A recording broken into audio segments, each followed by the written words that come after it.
Live only on The Zone, August 16th, Moses Itauma, the next heavyweight superstar, faces his greatest challenge, Dillian Whyte, back to remind the world he's not done yet. Itauma versus Whyte. Click the link in the description to buy now.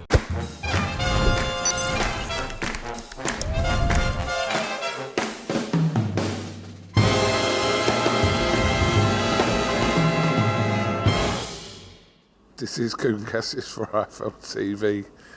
It's Sunday morning. Yeah. God, you're going to tell what happened. I just want to apologise to the viewers for a couple of things. Number one, the vest. Yeah. The worst thing has just happened to me. The worst thing. I woke up. By the way, just for context, it's 1:36 p.m. Right. As you know, with the time zones here, it's all over the place. I don't know what time I got to bed. 5, 6, just in the room, can't sleep. I thought to myself, do you know what I'm going to do? I'm going to go and have a little run, right? And just try and... Today's a chill day. A couple of days are not much. Brisbane show next week. And then like Mexico, like everywhere. So today's going to be a nice chill day. Come out of the lift there, 5 yards over there, and you two are just sitting it. You're not even staying at this hotel, right? And your faces... Oh, yeah, he's here. Oh, I'm like, guys, and you're like, I said, look, I'll do like 60 seconds. Mate, do 10 minutes, I went, look at the state of me. Cole's going to me, you look tired. I've also got this little rascal on. Rate yourself out of 10 right now. Well, always 10, obviously. But sometimes a lot more. Sometimes in the 20s and 30s, but, you know. I will say one thing, that little piece you had on the other day went down well.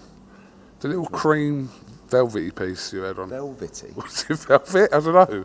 Velvety? Was it velvet? With the white satin? trousers? Was it satin? No, it was like, is it merino cotton or something like that? Yeah, Laura, it was a lovely set. That was a good look. That was a lovely set. Yeah. I'm trying really hard. This isn't good for me. This isn't good for my image. But this shows people the normal life. I've not done me comb over. I've not covered up me thinning bits. Do you know what I mean? This is, and you can say this is Eddie Hearn raw. I know we had a little reaction from yesterday. I watched because obviously it's not my fight, so I don't really want to say too much. I watched a few of my clips back, and sometimes I watch the interviews back. I'm like, and I don't want to take away how good Moses Itauma is. Like, I don't want to be seen to be this guy going, oh yeah, there's question marks. I don't think there's any question marks. I think he's really good. But all I said was, I don't think he should have really been in there, Dillian, if I'm honest. And I found it quite sad to watch, knowing Dillian, and I'm sure you did as well. Like, that wasn't Dillian Whyte in there. We know Dillian Whyte. He's a good fighter. He's a strong fighter. He's got solid punch resistance, and he had none of that last night. And that's a mixture of age, injury, battles, and more so inactivity, more than anything. But I don't want to... we should be championing Moses. He's brilliant. And you've still got to do that. And he made a good point, Moses, I think, in the interview. He said, what other heavyweight did that to Dillian Whyte? Can't really give him that argument because... all these great fights that he was in was 10 years ago, 8 years ago. But how many heavyweights would have done that quickly last night? Not many. So you have to give him credit, and I'm a big fan. I don't want to... when I watched it back, I was like, I saw a few people, oh, Eddie's a hater. I'm not a hater. I think he's the goods. But I don't think that was competitive last night, and I don't think it was ever going to be competitive given Dillian's situation. Sonny Edwards put on his Instagram post last night saying that Dillian Whyte had a leg injury. We don't know the context of that, but do you know anything about this or not? I've heard it for a couple of weeks or day. Everyone was talking about it, but who knows? It's one for Dillian Whyte. I mean, if Dillian Whyte was injured, I would come out and say so if I was him, because otherwise he should never fight again. If he wasn't injured, if he was 100% last night, in my opinion, he should never fight again. Because the last right hand was a decent shot, but there was nothing major. It's just the speed, the cupping ones around the top of the head. Don't get me wrong, it's not pleasant, but Dillian Whyte, You know, he's a guy who can soak all that stuff up, but he can't anymore. So I think if he was injured, and I don't think it doesn't matter. Like, you know that fighters are always injured. That there's very few fighters go into a fight, oh yeah, 100%, no niggles, oh I'm flying. If you have got an injury, sometimes you do carry on, especially when you're getting a fortune and you're at the end of your career. So you can't blame Dillian for carrying on. But, you know, people say obviously he was limping all week, couldn't, you know, walk. But again, I don't think we should diminish from the performance of Moses, but only Dillian Whyte can tell us if his foot was broken or whatever it was supposed to be, or, you know. So, but he wasn't himself, there's no doubt. But again, you've got to give the credit to Moses for going in and getting the job done in style. Just the last one on Dillian there, Edward. Judging from his Instagram posts, he doesn't have any desire to call it a day by the looks of it. Quite surprised. Yeah, when he took the fight, I thought this was his last fight. I thought he was just saying, do you know what? I haven't fought for a while. I'm getting a fortune. Fuck it, let's fight. But the fact that he's saying that, I think he obviously knows he shouldn't have also been in the ring. Do you know what I mean? Because I think if he knew he gave that 100% last night, I think he'd retire. If he was 100%, sorry. But he will come out, and I guess if Dillian's a straight up guy, if he had an injury, I think he'll just tell you. But I think I would, if I wanted to fight again, I would be saying, this is my X-rays, this is whatever. Unfortunately, I'm a warrior. I didn't want to let the show down. I carried on. But next time, I'll be 100%. I'll be fit, I'll be strong, blah, blah, blah. How many fights is that for Moses? 14? 13. After 13 fights, who was better, Joshua or Moses? I think Moses is more of a natural talent, if I'm honest. I think AJ is a big, strong wrecking ball who found boxing quite late. I mean, I think that, again, I've seen some of this stuff.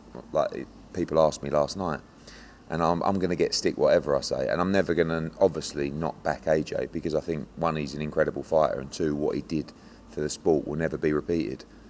Different fighters. AJ started boxing when he was 16, was it? I think Moses started at 7, 8, 9. Like, Moses has much more natural ability than AJ, I think, as a boxer. AJ has the ability at any time, and especially after 13 fights, to put you to sleep without you even knowing what day of the week it was. So, different fighters. But I'm a massive Moses Itauma fan. I think he's a future world heavyweight champion. Was he better than AJ after 13 fights? What was AJ doing after 13 fights? Just boxed Kevin Johnson, did he? To be fair, Kevin Johnson was like not dissimilar to Dillian Whyte at the time, was not getting stopped, had some big fights, never got stopped before, and AJ stopped him in a round. It's quite similar, but I think Moses is a more naturally gifted fighter than AJ, but I think AJ punches harder. People talk about Moses' speed. AJ's pretty fast, especially when he's unloading shots on you. But he's at different stages of the career. He's now in the final chapter, and Moses is going to be, hopefully, carrying the baton. Would you say that situation's impossible to happen, What? AJ and Itauma? I mean, the only thing I'd say is it's not going to happen in the next year, because we've got some plans that we want. If AJ went on a run, beat whoever he fights, beat Tyson Fury, yeah, then he could do if he wanted to. I don't think AJ's a real competitive guy. I promise you, AJ will be watching that last night going, I'd like to fight him. About Moses, as a promoter, I don't think it makes the most amount of sense for us at the moment. Really gain from it. But if Moses is a world champion or is in those kind of fights, I wouldn't rule out AJ fighting him. I just think timing-wise, I'm not sure their paths will cross. Turkey put out via the ring yesterday that he wants to see Moses Itauma and Alexander Usyk. Realistic chances of that happening? I think unlikely, if I'm honest. I mean, obviously he's not my fighter. It's none of my business. If I was promoting Moses, I wouldn't be looking to fight Usyk now.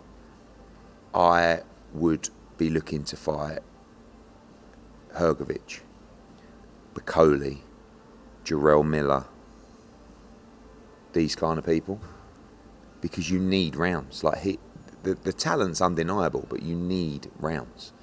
And I don't think Usyk. The problem is, like, when you're a world champion and you're a legend and you're coming to the end of the career, obviously you have to pick the fights wisely. That's why Usyk's in a little bit of a predicament about the Joseph Parker fight, if I'm honest.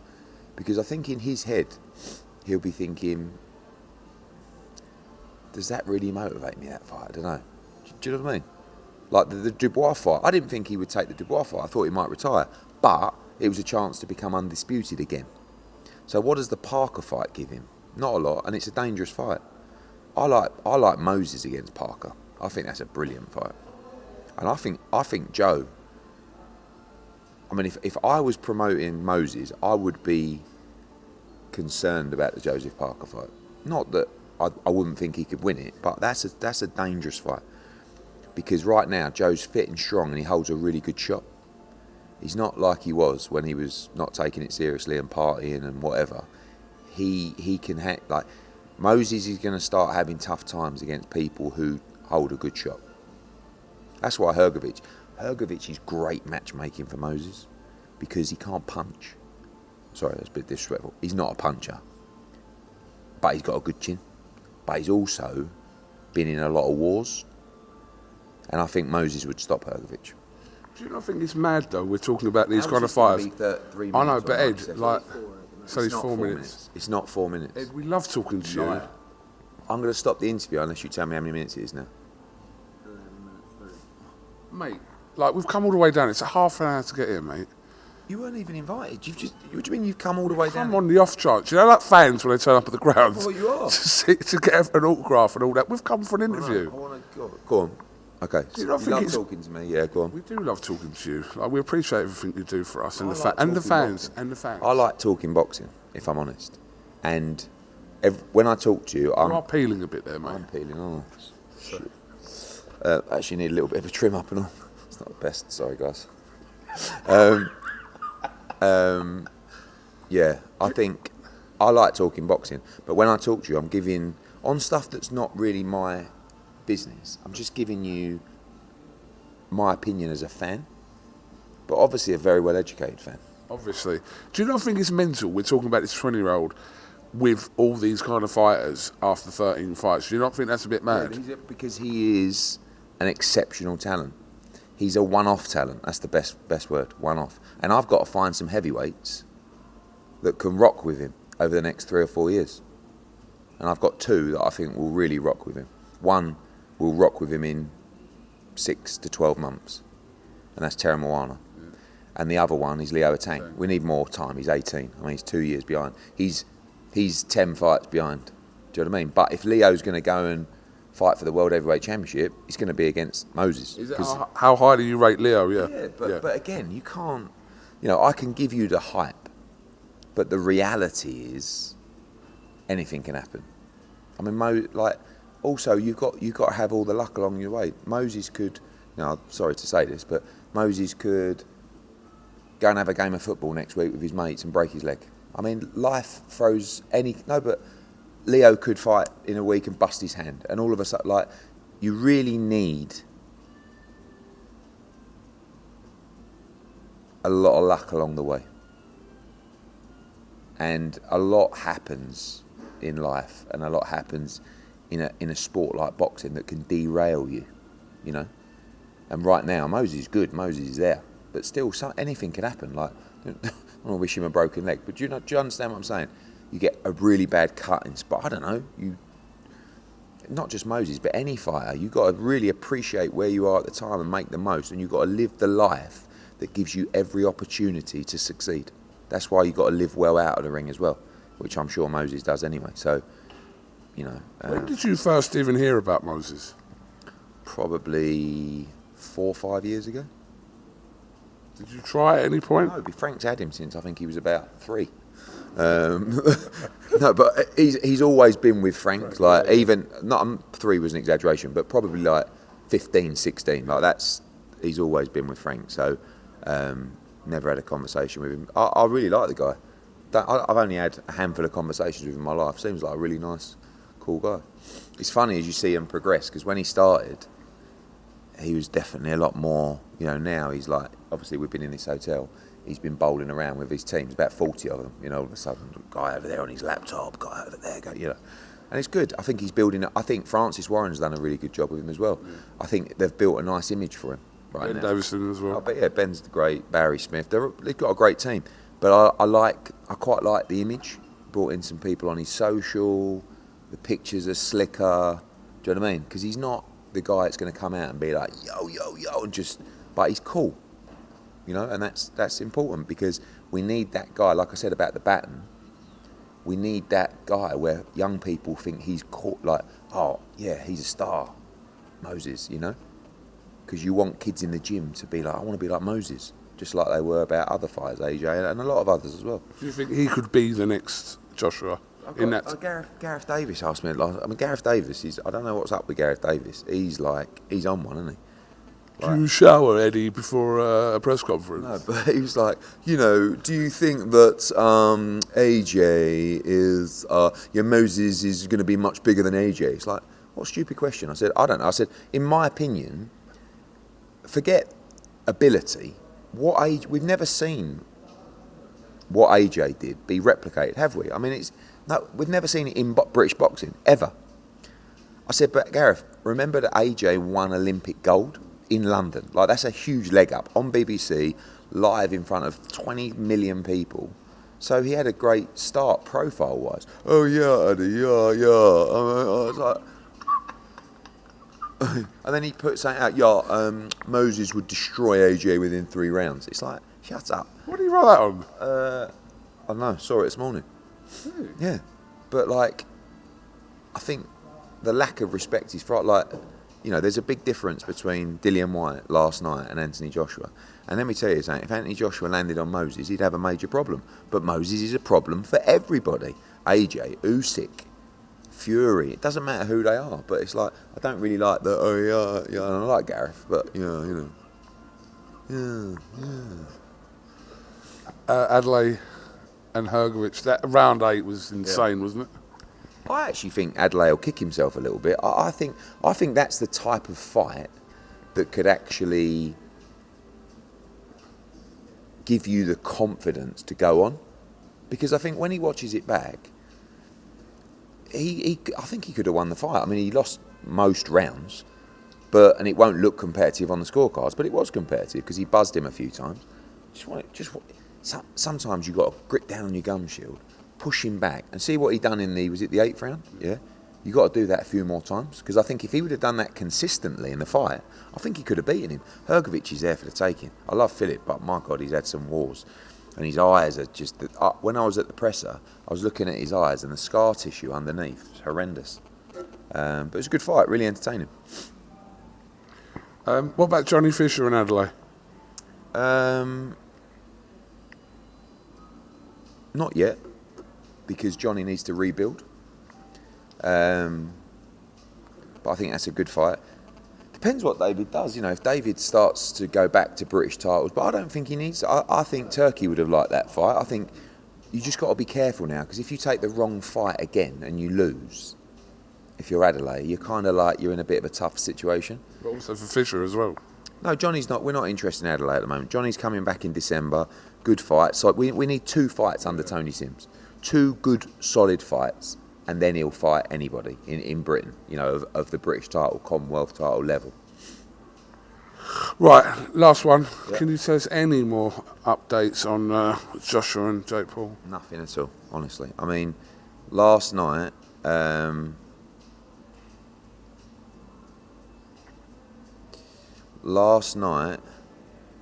Colm come up to me, having spoken to me like 12 hours before, and goes, mate, any updates there on Jake Paul and Joshua? I was like, no, Colm. You asked me that 12 hours ago. They're like, damn it, give us something. Give us something. I went, I'll tell you what, when you don't disrespect your homeland and you tell me you're coming to Crocodonovan, then I'll give you something. But until then, just hold the camera. There's nothing to report on AJ. Nothing at all? I texted him last night. So what is that? I said, Are you getting it off your phone?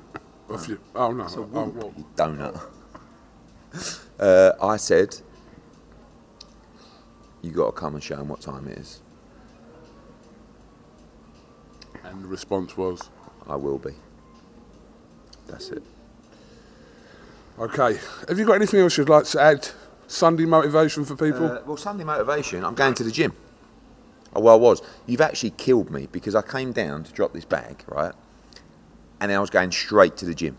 And I was laying on my bed for half an hour talking myself into going to the gym. And now I've come out, right? I've seen, I mean, I don't know what this geezer looks like. I would say he looks like, do you know what he looks like? Just for context, he's got a Manchester United shirt on that's 3 sizes too small for him, right? He looks like Roy Keane, if Roy Keane had 5 years off and basically just went to Ibiza every night. Oh, he's the Macrofelt final boss. No, so my word to everybody at home is just get active. Just get up and do it. Like, don't have one of those days where you go, do you know what? Can't be bothered today. Get up and do it. Because I'm going to go upstairs. I'm going to have a run. And then I'm going to just sit outside just for 20 minutes. Because, like you said, a little bit of peeling from the old weather out here. The air's quite, and I'm going to feel great. And today's going to be a chill day, right? And then later on in the week, we got Brisbane. And then we come back, then I've got Mexico. Obviously, we've got Sunderland as well. Then we've got Belfast the week after for the biggest night in the history of Irish boxing, Cole. And then we got a massive October, Boots, Dave Allen's, Flying Makhmudov, Liddard Conway, showing Orlando in November. We've got Ben Eubank. Lots more to announce. So my Sunday message is, I hope everybody has a great Sunday. I hope you're happy. And if you're not happy, as I always tell you, happiness is coming real soon. You know the psalm. We got active. We came here. No, that's good. No, I respect that. By the way, being active for me means training. It doesn't have to be training. So not like, I don't agree with the get to the gym and do your steps. I think it's really beneficial for you mentally and physically. But you two are painful, right? And you're not the healthiest either, if I'm honest. But you're not. Well, how are you the hell? I mean, I've lost 2.5 stone in the last 2 months. Really? Yeah. Well, you were that big before. Jesus. Holy Jesus. But what I'm saying is, you are grafters, and I respect that. We interviewed, just for context, Gareth A. Davies at 6 o'clock this morning. Well, unlucky. We did. Yeah, we did. We had 2 hours. Yeah, we If don't need to go into like I do. You know, that people are more interested when I break my day down, not you guys. But I think we're just normal guys. You're like, true. No, that's true. You know. That's true. I mean, when you're superhuman, it's easier to do. But I would say you two are grafters. You're definitely grafters. And listen, Colm,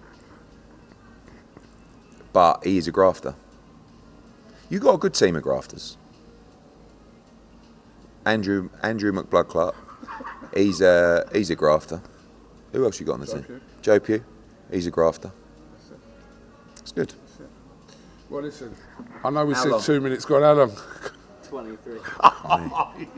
Do you know the great thing though? At least 2 minutes still on your phone. Yeah, as but well. you text me this morning and you was like, no, you text me at about 4 o'clock in the morning going, mate, can we do a bit tomorrow? As you meant now, which we're doing.